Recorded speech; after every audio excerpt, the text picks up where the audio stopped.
Kinshasa, Brazzaville, bana poto botungisamaki mpe bolelaki mingi mpona makambo ya baagence immobilier okoma kolo lopango otika héritage Luvunu, le seul et l'unique vrai agence awa na République démocratique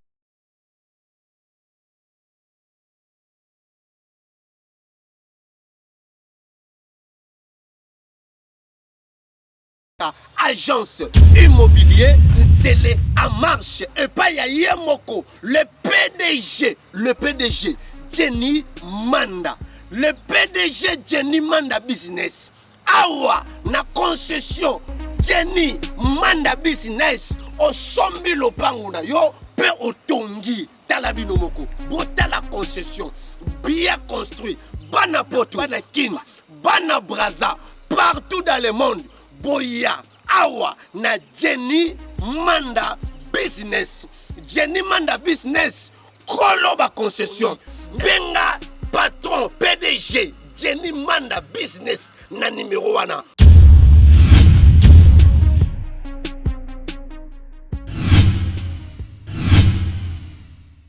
Mbote Kinshasa, mbote Brazzaville, mbote bana poto et surtout mbote na diaspora, mbote mokili mobimba na ebi ke bolobi fidèle di balobi merci na bino nyonso tu ba ebozwa ndanga na bino surtout ba ebozwa vraiment devoir ya kolanda émission na bino fidèle di news partout na Paris, na Allemagne, na Angleterre, partout bisika nyonso bozali na nzela ya fidèle di Mauve Télévision. Merci beaucoup na abonné nyonso tout ya fidèle di Mauve Télévision balobi abonnez-vous tant que zoyo kangai abonnez-vous massivement parce que lelo makamba koyinda makambo eza bien histoire eza bien bana poto na memeli bino histoire ya bien et lelo banda luka bana kini yango yo lelo bobika nde nazalaka nga moko te émission na bino fidèle di news kande na yebisaka bino ezali émission oyo toyaka kolakisa bino misala ya bana mboka ona Kongo bato basalaka te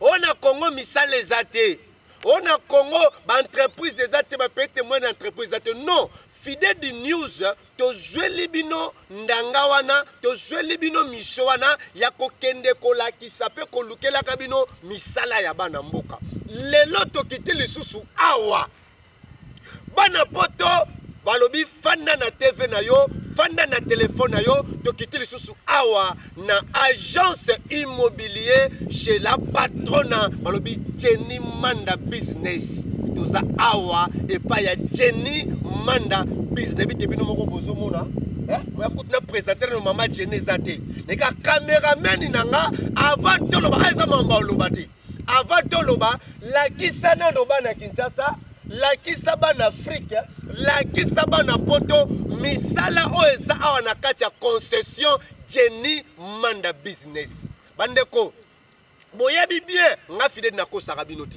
soki na koti na likambo wana c'est que makambo ya bien ezali s'il vous plaît na bengi bino moko bosomona ba image espace environnement ici il y a déjà des immeubles il y a des courants il y a tout ici awa na Jenny Manda Business en tout cas nakokoba ebele ya kolobate nalingi bino moko boyoka mama Jenny Manda PDG ya Jenny Manda Business maman.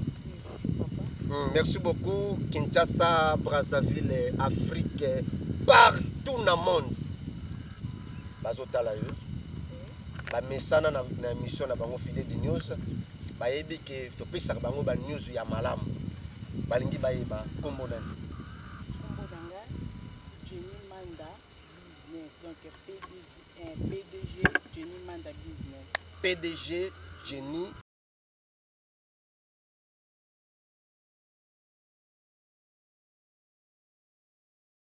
Manda Business, la patronne. Merci beaucoup. Maman Jenny Manda Business, bateau Baolanda pour la première fois dans l'émission Nabiso, fidèle du news, balingi baïba. Jenny Manda Business, Azanan. Aza maman moko boye aye na ba terrain na ye. Aye na ba terrain.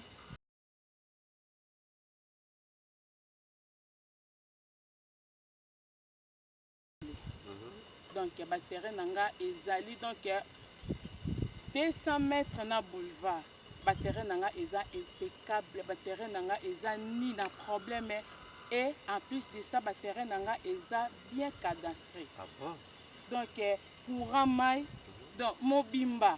Na ko neloko na ko expliquer te que donc ye moko donc TV soit caméraman aza bisolo te akoketa ko baluka komona façon nini nga nazo lobela. Donc ba terrain nanga eza na plat o voiture assez o jeep o nin o kokota mobimba yo moko za tina katsa mabele na yo.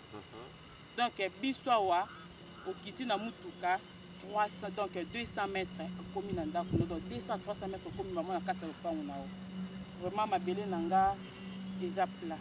Merci beaucoup. Comme nous a dit DG Jenny Manda, la patronne alobi boye yaza maman sociale, maman oyo ayeko pangusa, ayeko kausa bana kongo misu, ma misu na bango, baboyi makamba ke oh towela kilo pangu ya mama, oh towela kilo pangu ya papa, oh babo mona mbasu kande na lobaka, bana poto occasion ya ngoyo. Bana poto diaspora. Boyebisa nga o file dozo saba émission mais zo tia compte na diaspora te na memeli bino mama Jenny Manda PDG Jenny Manda Business. Jenny Manda Business alobi nini? Jenny Manda Business alobi ayeli bino concession, tala concession. Bandeko na kena na nga na ba concession. Na sala na nga ba émission na ba concession. Mais concession na okuta ba étage. Concession na okuta courant bino moko bota na ba antenne ya courant ezali. Merci beaucoup maman Jenny Manda. Bana poto balingi bayeba maman Jenny Manda aza ekolo nini? Est-ce que maman Jenny Manda aza muumbu? Maman Jenny Manda akomi na ba concession ndenge nini? Po ne tolo babongo bato bana posa bana mbongo na bango. O ba kenana bisika na ba escroka bango bana mwa ba doute. Siko po ba peso confiance, il faut bayeba Jenny Manda aza ekolo nini? Est-ce que aza muumbu? Est-ce que aza mwana chef coutumier? Yebisa bana mboka. Yebisa bana poto. Aza na ekolo moko eza social awa na Kinshasa na Congo awa na Congo vous ekolo nini ekolo nga naza Mungala Mungala plus Mukongo. Mama Jenny nga nayebi na Kinshasa awa na ba mabele ya Kinshasa za kamba bele ya baumbu ba chef coutumier mais ndenge nini yo za Mungala oza Mukongo okomi mbala moko ko hériter ba concession pe ba concession kitoko boye. Et c'était quoi et komeli ndenge nini bato bazolanda biso surtout bana poto balingi bayeba po balingi te ba ko s'investir na erreur ngana tiaka bango na erreur te po émission na ngane na loba no boye déjà bana poto bazo da numéro na yo bazo banda ko benga yo po ba réserver mapango na bango en plus le comme mapango ezaka quelques mètres na mituka boye na makadam boye c'est que okolemba bana poto awa okolemba bana kini expliquer biso to comprendre au commune na ba concession ndenge nini. Est-ce que ça ba concession moko ya yo moko privé au sombaki ou bien héritage ou bien coopération moko boye na ba chef coutumier? Bon ngai nde na yaka na somba. Na somba ka ba concession na ngai. Nga naza muumbu te, naza mwana mboka. Nga na yaka na sombi, nazalaka na ba conseiller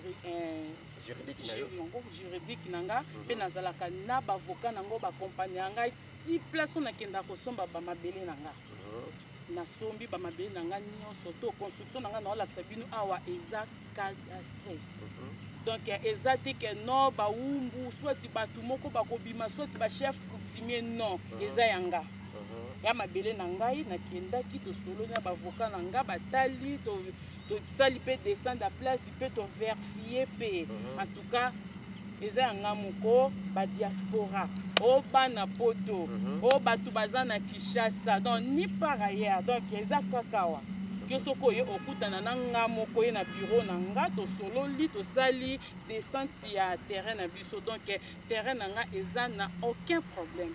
Merci beaucoup bana poto, je crois que TV za radio te boyoki ye moko PDG Mama Jenny Manda ndenge azoloba na compte ya Jenny Manda Business.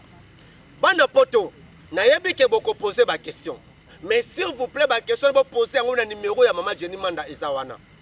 Bana poto na kiti apamba te, surtout diaspora na bana Kinshasa bana Congo mobimba. Mama Jenny Manda a expliqué biso clair, alobi boye. Ba concession na ye nyonso tout eza privé.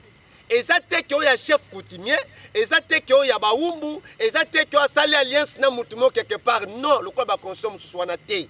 Jenny Manda business alobi ke asombaka ba concession na ye pona kosunga bana mboka. En tout cas, na sengi na bino bopesa Mama Jenny Manda business confiance. Boya awa, Mama Jenny Manda lobi boye. Olingi, o procédé, na kozwa lopangu na yo, contactez Mama Jenny Manda, soki oza na poto, délégué nekuna moko ana Kinshasa, numéro ya Mama Jenny Manda yango wana, oya ozwa lopangu na yo. Ici il y a sécurité, ici il y a du courant, ici il y a tout. En tout cas, Mama Jenny Manda asuki sa lobby, mabele na ye awa eza cadastré. Merci beaucoup Mama Jenny Manda. Je crois que bana poto bazo sepela, bakoko procéder ndenge nini pour que baya kozwa mapangu na bango. Parce que batterie eza kitoko. Donc nazomona nyonso tout kuna surtout ezaka batterie Mama Jenny Manda business. Bako procéder ndenge nini. Donc awa eza facile, agence nanga eza na Kapela. Donc sur Kapela wana toza na Yolo. Ka juste ka na veni wana na veni ya Kapela wana. Yo soko ye okobenga nga mobimba pe numéro nange ezali 081 514 98 82. Mususu ezali 089 61 33 265. Que en plus de ça, ce qui dit mutaza musika. Ka pe na famille te. Biso toza agence oyo batindaka mbongo tindi na sombi. Soki oza na mutu na yo siro yo telaka confiance na famille na bino. Okoko tindela nga ye. Tokende ko saisa mikanda. Mais soki mutu eza te, donne-moi simplement confiance na kosalela yo mikanda na. Donc nyonso tout okwa kokuta ngo kozala impeccable. Merci beaucoup bana Kinshasa bana Braza. Mama Jenny Manda s'il vous plaît. Tango obande kopé sa adresse et l'équipe de Romosusu boye. Atanga mon pe na comprendre bien te. Mika pour expliquer biso na Yolo bien sûr. Na Yolo numéro combien quartier ni référence ya bureau na yo. Bana kini baye bana poto baye parce que mon poto ko binga ko binga ndeko ne allo kene na Yolo na numéro intel na référence intel akuta Mama Jenny Manda. Na Yolo wana naza juste na Prince ya Kimwenza. Na Prince ya Kimwenza. Kapela croisement donc croisement ya Kapela Kimwenza. Donc naza juste na coin wana. Eza na bar moko ba obenga ngo Efomi. Donc na kanga mine Efomi wana. Donc si je comprends bien, Mama Jenny Manda business. Jenny Manda business alobi bureau na ye. Oko tunanga fidèle bozo pesa adresse ite bino bato bo komantaka na YouTube ke no pesa adresse ite. Adresse yango ya bureau ya Mama Jenny Manda. Alobi na Kapela juste na nini? Na Kimwenza. Na Kimwenza wana na Prince ya Kimwenza en face de akangami na bar ba benga nini? Efomi. Numéro combien maman? Ya numéro eza numéro 4. Eza numéro 4. Balobi wanande ezali le seul et l'unique adresse o soki yo komi o soki yo kei okutani na PDG Jenny Manda business ozwi lopangu na yo pe opemi awa na concession Jenny Manda business le seul et l'unique agence immobilière na kati ya RDC bako sabinote bana poto bobenga kinga otokendaki na agence moko boye otokendaki na côté moko boye to sombi lopangu après combien ya bana ya boye ba ko botola biso mais mutu ya kopesa confiance yeyo une dame oyo alobi non na kotika te bana mboka babomana bana ba diaspora baliaka bango mbongo aza na adresse fixe aza na numéro fixe oyo ke soki opesi confiance comme elle nous a dit atoza na famille te pesa Mama Jenny Manda business confiance. Jenny Manda business est entreprise à Moukete. Et là, tu as moi $10,000, tu as moi $5,000 que ozobanga non. Jenny Manda a kosale la yo ba document nyonso tout et Jenny Manda a sombe la yo lopangu na yo a ko assurer même kotonga. Maman Jenny Manda. merci beaucoup bana poto bazolanda biso siko ndeko aza na poto alingi peut-être atonga. Est-ce que Jenny Manda business ozana ba service ne ko permettre que bato baya kotonga na kati ya concession na yo? Naza kaka na agence naza na tous les services naza na forage naza lisusu pe na équipe nanga mobimba ya concession. La concession. La concession, oui. Pour ceux qui nous sombi ma belle pananga, olobi nanga ike non maman, naza na besoin ba tongelango 3 niveaux, au 4 niveaux, au-delà. Ils ont dépendre kaka na yo. Mais ngai moko naza na équipe nanga donio surtout ya concession, bien ni ya construction. Donc ceux qui ne soyez au sombi makambutu donc oza mobimba. Merci beaucoup. Je crois que TVza Radio T nalobaka toujours fidèle du news ezali émission nabino o eza ko valoriser ba œuvre o eza ko valoriser misala ya bana mboka bana Congo bana poto diaspora. Maman Jenny Manda business la patronne DG patron ya Jenny Manda business alobi boye asuki kaka na koteka mapango te asuki kaka na koteka ba concession te ba hectare te ba terrain te. Maman Jenny Manda business alobi boye azape na ba fourrage. Jenny Manda alobi azape na ba fourrage et Jenny Manda alobi azana équipe mobimba ya construction. O lingo tonga ndako ya simple. Eza bongo te mama? O lingo tonga niveau moko. O lingo tonga 2 niveaux. O lingo tonga 3 niveaux. Okozwa nyonso tu kaka awa epaya Jenny Manda business. On a zoebi sabino bana poto. Nazo benga bino diaspora, nazo ebisa bino Kinshasa mobimba, boya epaya Jenny Manda business. Je crois que toza awa maman, toza awa nalingi bana poto.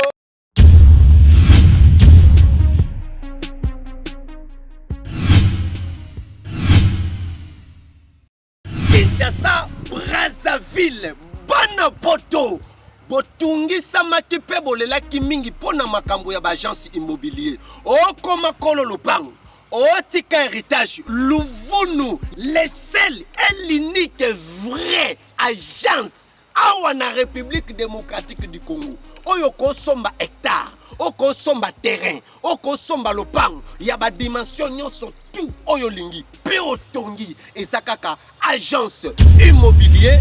C'est en marche et pas ya moko le PDG Jenny Manda, le PDG Jenny Manda business awa na concession Jenny Manda business o sombi lopango na yo pe otongi talabino moko bota la concession bien construit bana poto bana kin bana braza partout dans le monde boya awa na Jenny Manda business.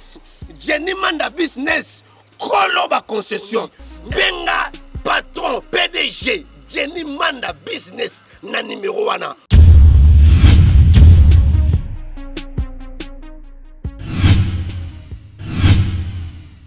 Merci beaucoup bana poto. Je crois que tozali bino moko bozo mona awa en tout cas moyen to telemisika moko ezate parce que toza na kati ya concession balobi Jenny Manda business.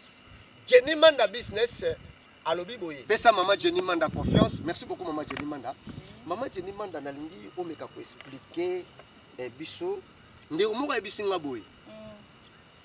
Aza naka différent par rapport à bato mususu.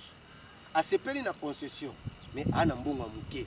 Kaya bato bana mbongo ya muke. Maman Jenny Manda okaniseli bango ndenge nini? Est-ce que bango pe bakoza lopango? Est-ce que bakoza pe na avance na bango? Pona keso tuninga ke soki mutu aza na mbongo ndambo. Pona mbongo ndambo eza c'est un problème. Soki oza na ndambo mbongo benganga nyonso toza nango.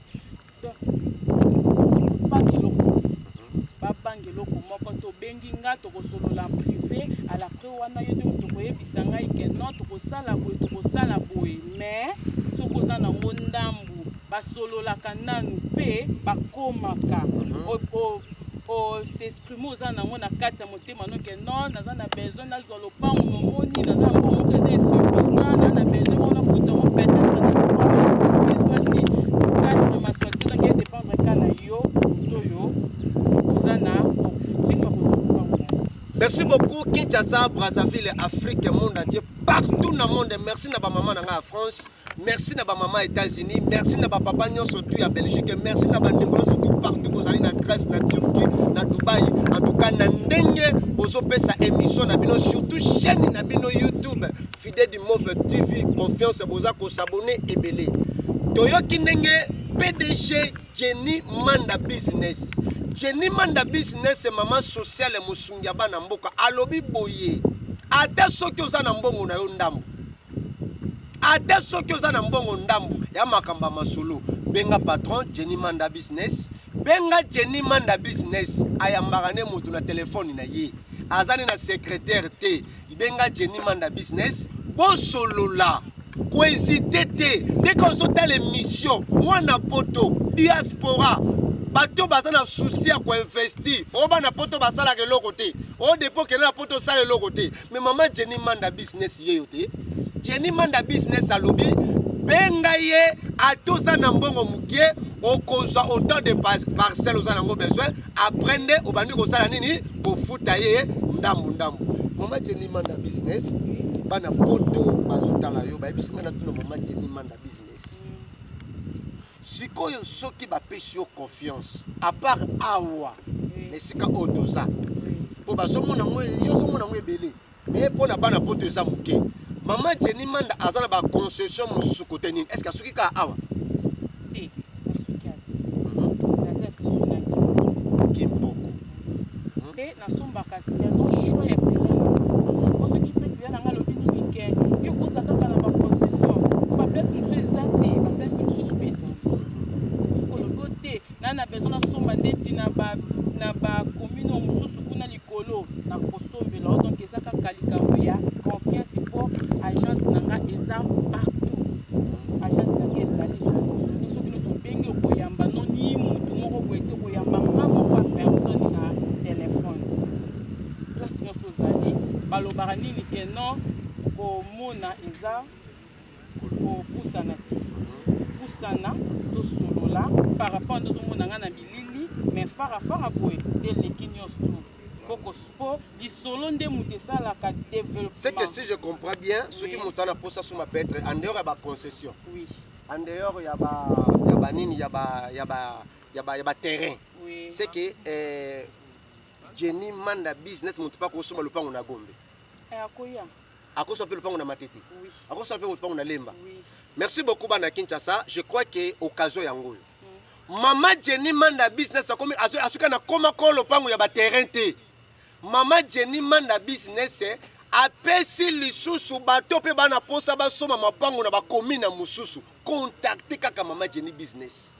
Jenny Manda Business les seul et l'unique concession agence sérieux na kati ya RDC. Merci beaucoup Maman Jenny Manda Business. Est-ce que à part ba concession, mutu ba kusumba ba hectare ezali kutu kona bakisi isusu so azana besoin pembe na maya sala asala bilanga na ye asala bakiames no basala kana banini ba shiti na bango wana nde basala kana en tout cas ezali meza eza wa pe ezali parce que totelemi ape ezali na libanda pe ya ba concession mususu pe ezali. Merci beaucoup Kinshasa, merci beaucoup Brazzaville, merci beaucoup Banapoto. Yo moto zobenganga oh Maman Jenny Business. Est-ce que asui kaka na ba terrain Maman Jenny Business? Est-ce que asui kaka na mapango quoi que ce soit Maman Jenny Business? Jenny Manda Business asuki kaka na ba terrain te, asuki kaka na mapango te. Mais Jenny Manda Business alobi olingo somba ba hectare. Ochao bangulu, ochao bambisi, ocha ferme na yo, ocha ba payote na yo, contactez naza ko insister benga Jenny Manda Business. Jenny Manda Business yeyo maman sociale, bana poto, c'est le temps, moto boko pe sa confiance, ato tindi mbongo. Maman Jenny Manda lobaki awa boye. Ata soki oza na mbongo mukie. Benga ye bosolola akopesa olopango. Ata pe soko oza na ndeko te benga Jenny Manda pesa confiance akosalela yo ba document nyonso. Ndeko moko azotuna nga lobi pona bato oyo bana famille te na Congo. Baza na bato te, baza na place ba kotindela mbongo te. olobi bapesa yo confiance okotinde okopesa bango mapango na bango okosombela bango ozula bango mikanda na bango. Est-ce que oza sûr que oza na ba ingénieur qualifié, oza sûr que oza na ba architecte to bakosalela bango mapango selo ba choix na bango?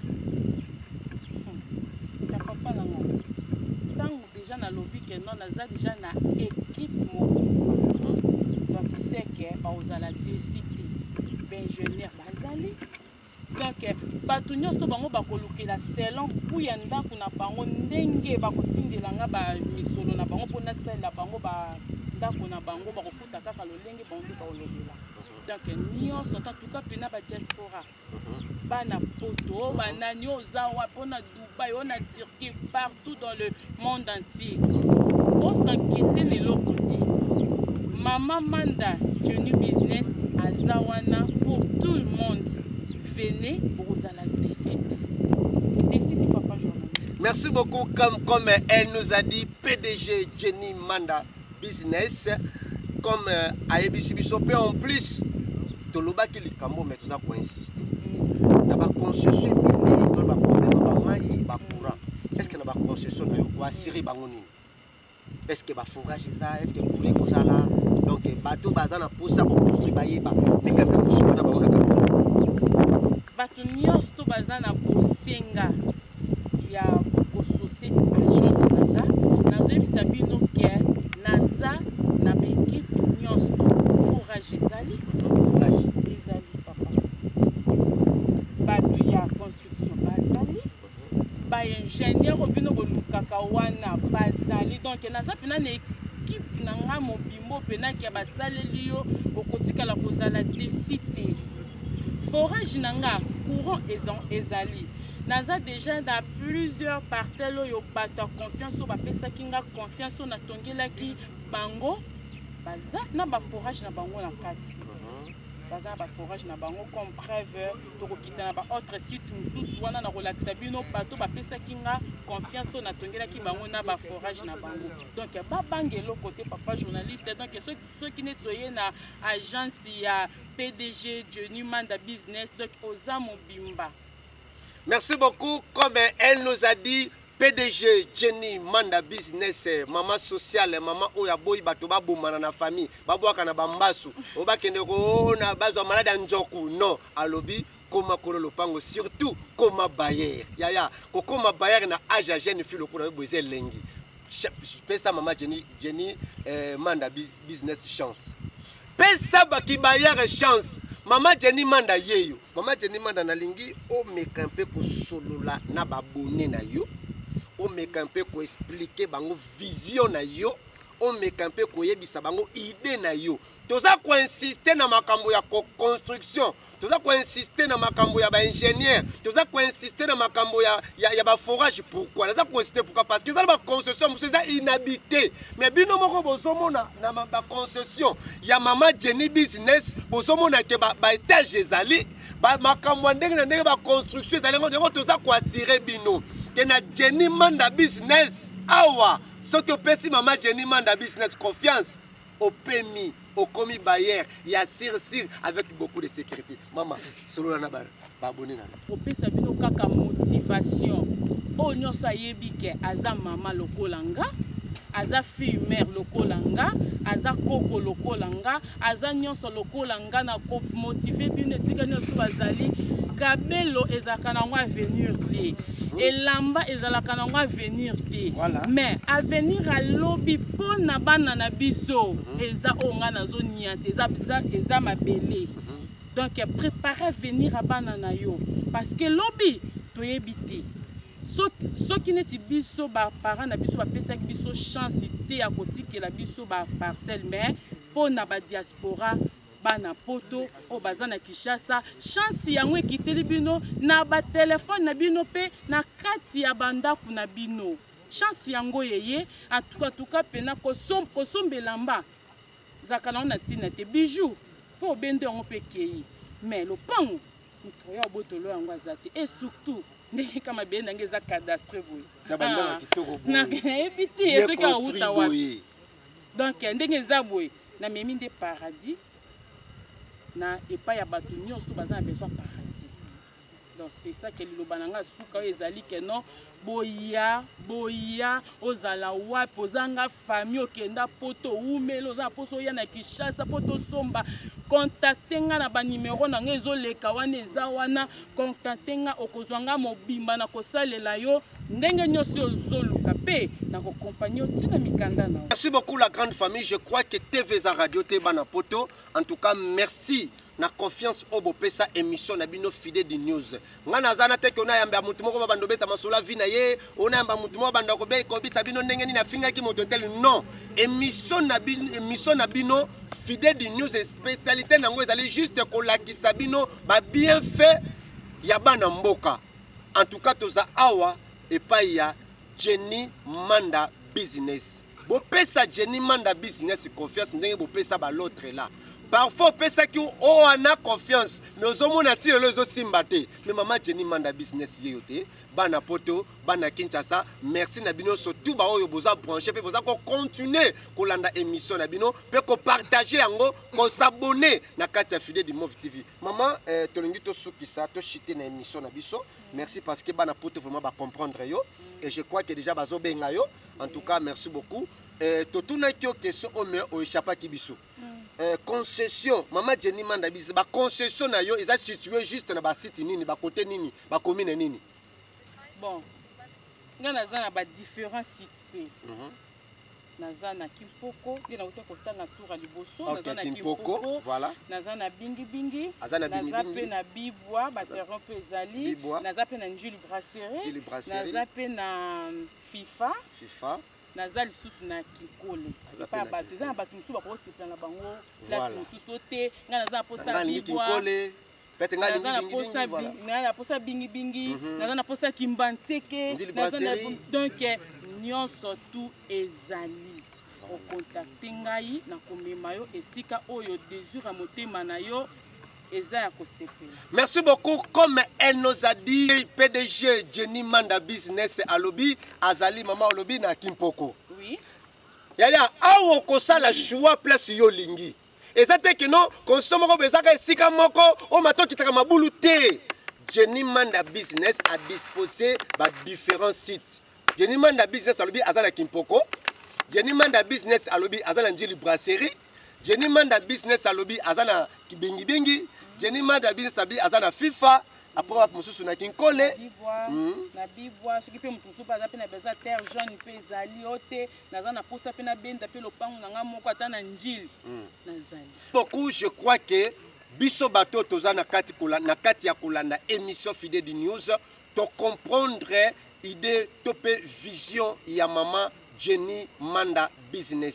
En tout cas na kosenga na bino bana poto, en tout cas na kosenga na bino bana Kinshasa diaspora mutu akopesa confiance yeyo. Merci beaucoup mama Jenny Manda Business. Mama Jenny Manda Business moi liloba ya suka pona émission ya lelo. Liloba nanga suka ezaki liloba nanga suka donc mutu nyonso ayokinga. O nyonso amoni nga na bilili na bino. Obenga ba diaspora bana poto ozana Kinshasa tout près nanga. Donc mutu nyonso amoni nga abenga nga akozwanga pe merci beaucoup. Comme elle nous a dit, PDG Jenny Manda Business à Lobby, Bopesa confiance, Bobengaye, Pe Bokokoma Bakolo Lopango, Jenny Manda Business, le seul et l'unique.